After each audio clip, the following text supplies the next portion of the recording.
ഈ ഭൂമിയിൽ ജനിച്ചു വീണ ഓരോ മനുഷ്യനും ജീവശ്വാസം പോലെ പ്രധാനപ്പെട്ട ഒന്നാണ് പ്രാർത്ഥന. എന്താണ് പ്രാർത്ഥന? അത് ദൈവവുമായുള്ള സംഭാഷണമാണ്. നാം സ്നേഹിക്കുന്ന, നമ്മെ സ്നേഹിക്കുന്ന ദൈവവുമായുള്ള സ്നേഹസല്ലാപം. വിശുദ്ധ ചാവറ പിതാവ് പ്രാർത്ഥനയുടെ മനുഷ്യനായിരുന്നു. പ്രാർത്ഥനയുടെ ലളിതരൂപം അദ്ദേഹം നമ്മെ പഠിപ്പിക്കുന്നുണ്ട്.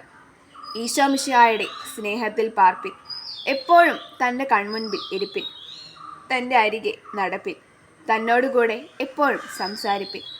വിശുദ്ധ ചാവറയച്ചൻ അനുദിനം വിശുദ്ധ കുർബാനയ്ക്ക് ശേഷം ദീർഘനേരം ദിവ്യകാരുണ്യ സന്നിധിയിൽ ചെലവഴിക്കുമായിരുന്നു.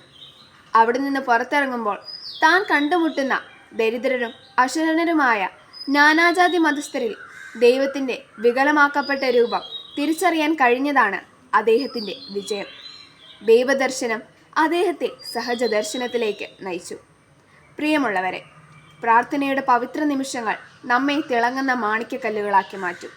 എനിക്കെല്ലാം തനിയെ ചെയ്യാൻ സാധിക്കില്ല, എന്നാൽ എന്നോടുകൂടിയുള്ള ദൈവത്തിന് എല്ലാം സകലതും ചെയ്യാൻ സാധിക്കും എന്ന് നമ്മെ പഠിപ്പിക്കുന്ന വിശുദ്ധ ചാവറയച്ചൻ്റെ ജീവിതം അനുദിനം പ്രാർത്ഥനയിൽ വളരാൻ നമുക്കും പ്രചോദനമേകട്ടെ.